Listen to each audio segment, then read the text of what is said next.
Sejam bem-vindos, vamos continuar com o nosso conteúdo. Esse é o módulo 6, Concorrência Imperfeita e Comércio. A gente começou a estudar esse tema no vídeo passado. Falamos sobre tipos de economia de escala, economia interna à firma, economia externa à firma.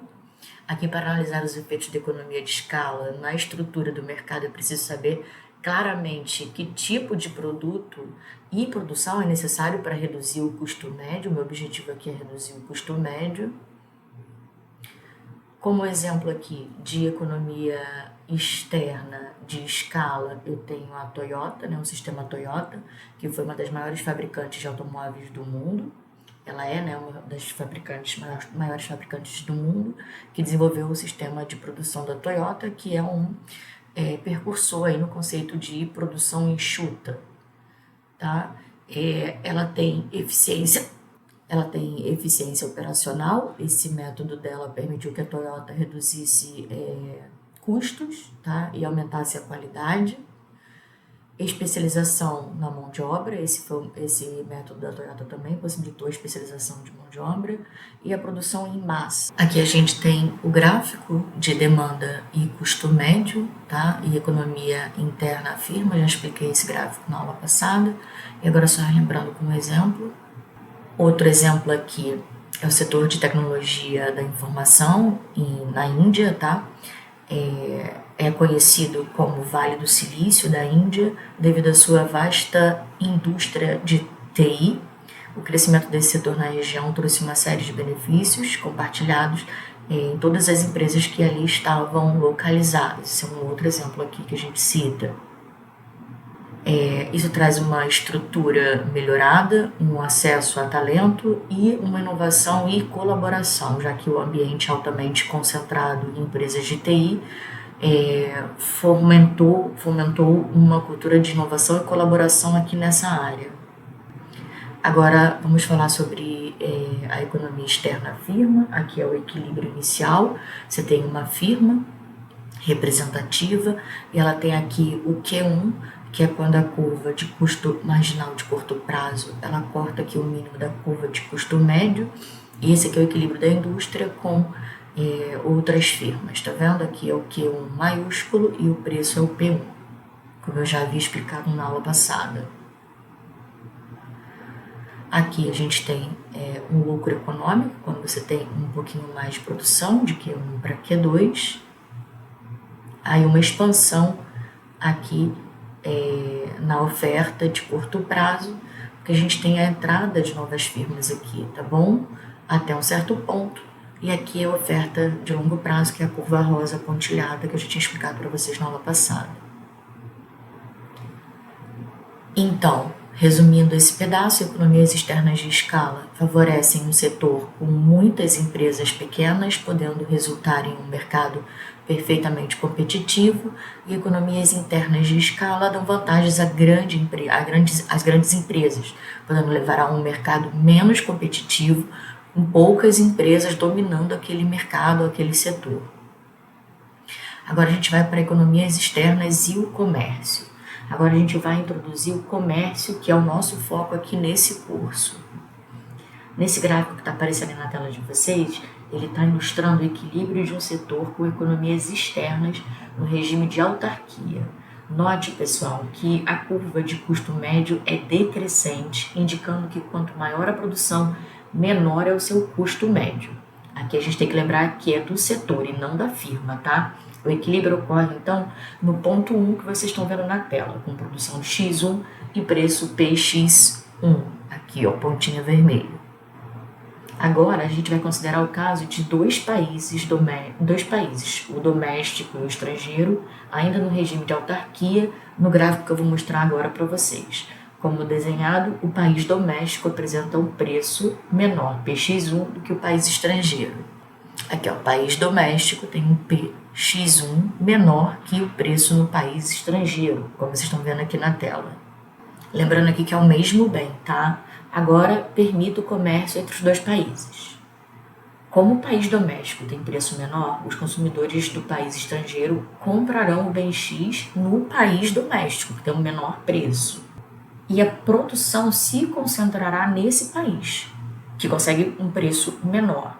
Como o custo médio é decrescente e o país doméstico atenderá a toda a demanda mundial, que seria a soma das demandas dos dois países, o doméstico e o internacional, né, o estrangeiro, o preço cairá para PX2. Eu vou mostrar no gráfico em seguida para vocês. E é importante também notar que, nesse caso, os preços dos dois países não convergirão aqui, tá? Como nos modelos anteriores. No entanto, pessoal, se o preço cai sem comércio, o bem-estar também aumenta. Esse caso é ilustrado no gráfico que vocês estão vendo na tela.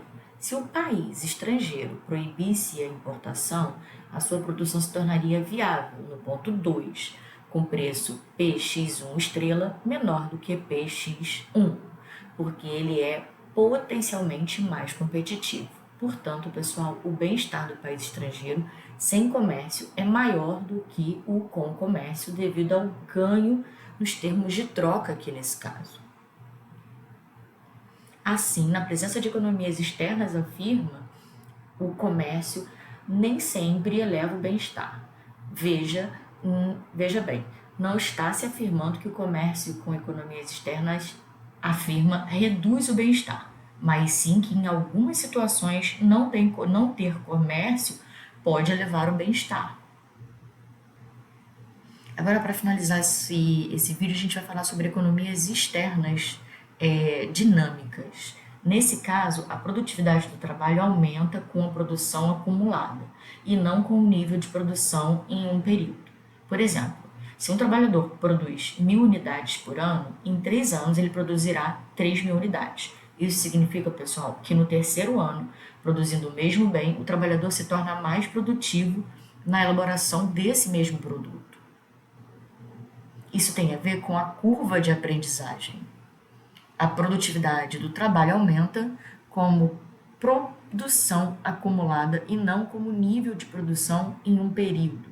Quanto mais produz, o trabalhador se torna mais produtivo. Note aqui a diferença. Antes, se comparava a produtividade nos países domésticos e estrangeiro com referências ao mesmo período de tempo. Dia, semana, mês, coisas assim, ano. Agora, se compara entre as somas das produções desse bem e sua existência. Dessa forma, ser pioneiro torna-se importante, pois sua produção acumulada será maior do que o das firmas iniciantes. Vou mostrar um gráfico para vocês.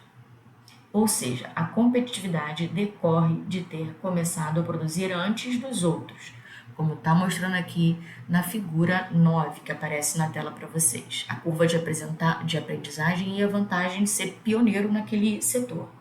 Tá? O custo médio é decrescente com a quantidade de produção acumulada. Então, pessoal, eu quero que pensem um pouco por que a produção acumulada é importante para a produtividade. Qual é a ideia aqui? O que vocês acham? A ideia, pessoal, é que ao fazer o mesmo produto inúmeras vezes, o trabalhador executa suas funções com mais precisão e menor tempo. Isso é algo com anos de experiência, isso é como assim, anos de experiência importa, e importa sim, tá? Nesse gráfico que vocês estão vendo na tela, o país estrangeiro tem a curva de custo médio abaixo da do país doméstico. Porém, por ter começado primeiro, o país doméstico já produziu uma quantidade acumulada no ponto 1, que torna o custo médio menor. O país estrangeiro quer começar a produção desse bem, mas na fase inicial, o seu custo médio é maior do que o custo médio do país doméstico, CMEX1, sendo inviável economicamente. Observa aqui o ponto vermelho no eixo vertical, tá, pessoal?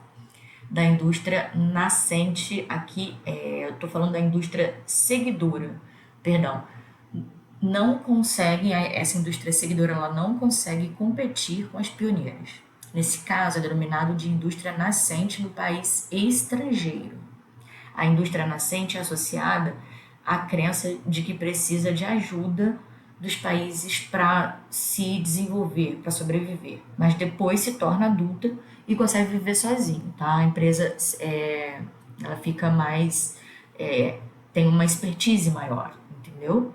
A solução é que o país doméstico oferece uma proteção temporária contra as importações para permitir que o nível de produção acumulada torne a empresa competitiva ao longo do tempo.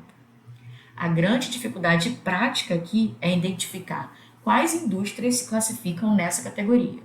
Se você incluir setores cujo custo médio permanece acima do padrão internacional, o governo está criando setores ineficientes de forma permanente. E esse é um grande problema, pois retirar os incentivos é muitas vezes politicamente difícil. Bom, pessoal, por esse vídeo é só e no próximo vídeo a gente vai ver o monopólio e o comércio. Espero que vocês tenham aprendido e até breve.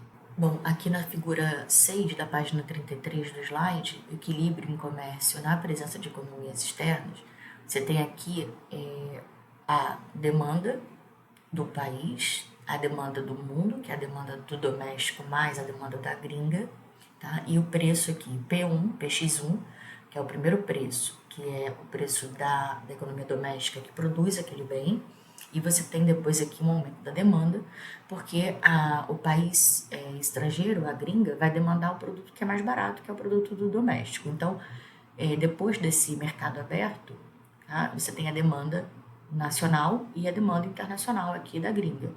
Então, você tem um novo P, tá? Esse P, ele é menor do que o PX1, que é menor do que o PX1 estrela. Ao contrário do que eu falei, né, dos outros modelos anteriores. Os preços não convergem. O preço do comércio é menor nos dois países aqui nessa teoria, tá? Em suma, o resultado da economia externa e estrutura de comércio é o seguinte: como o país doméstico tinha menor preço antes do comércio, concentra toda a produção do comércio. Então eu pergunto, por que um país teria preço menor antes do comércio? Aqui a gente explica isso com a vantagem comparativa e como produzir mais tem preço menor. Quem começa a produzir primeiro tem, por exemplo, vantagens, tá? Essas são algumas explicações para essa pergunta. Aí, uma outra pergunta que é importante a gente se fazer é o seguinte: por que o país ele inicia a produção antes dos outros países? Às vezes um acidente histórico, por exemplo, ou um fator aleatório que estimula a produção de um determinado bem, tá? Uma ideia boa ali para sanar um problema que a economia tem.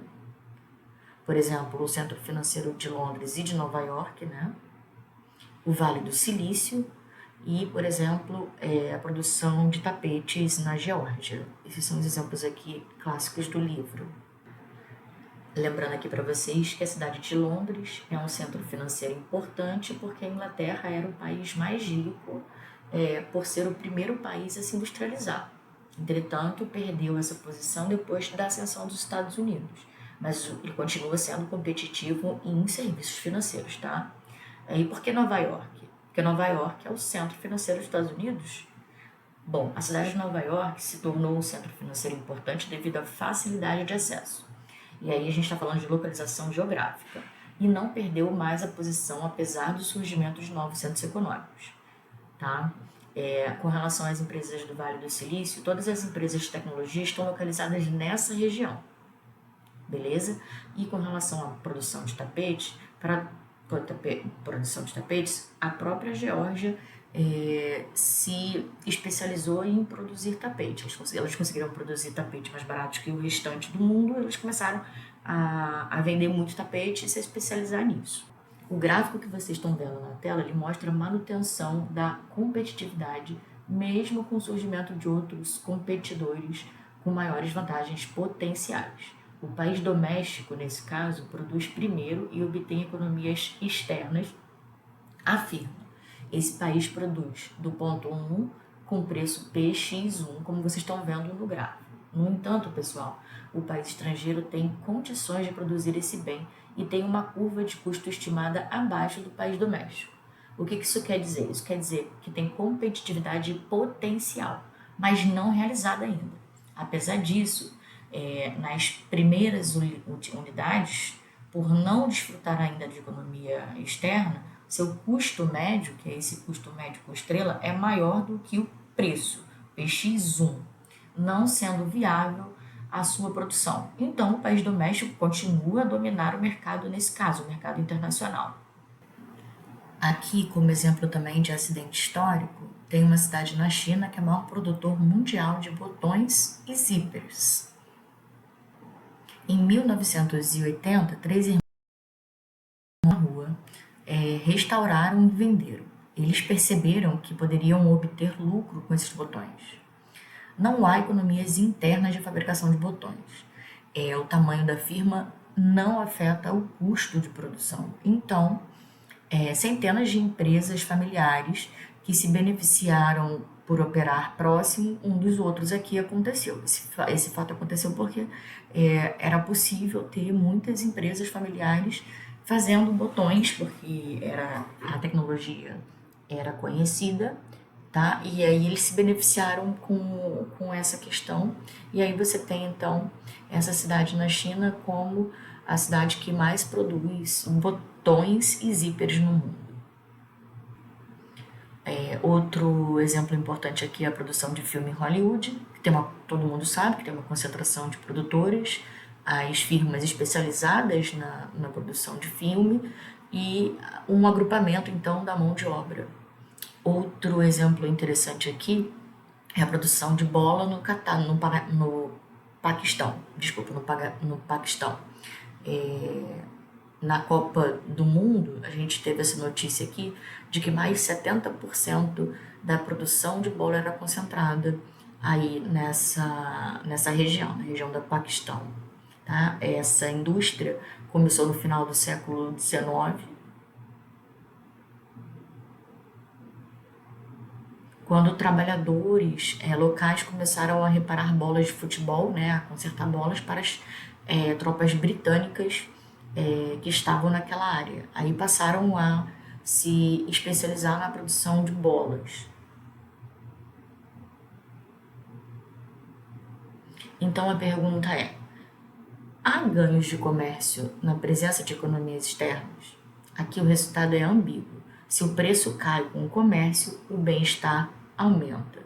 Se o preço cai sem comércio, o bem-estar aumenta também. Para o país estrangeiro, o que é melhor em termos de bem-estar? Deixar o comércio livre ou proibir o comércio e produzir internamente? O que vocês acham? Vale lembrar aqui que nos modelos tradicionais o comércio baseia-se em vantagem comparativa e é sempre melhor, ou seja, eleva o bem-estar do país. Agora, aqui a resposta é ambígua, tá? Como eu falei para vocês anteriormente. Se o preço no país estrangeiro cai com o comércio, o bem-estar aumenta. Esse é o caso mostrado no gráfico 6 que eu passei aqui para vocês anteriormente. Esse aqui, ó. Esse é o gráfico 6. Aqui o bem-estar aumenta, tá?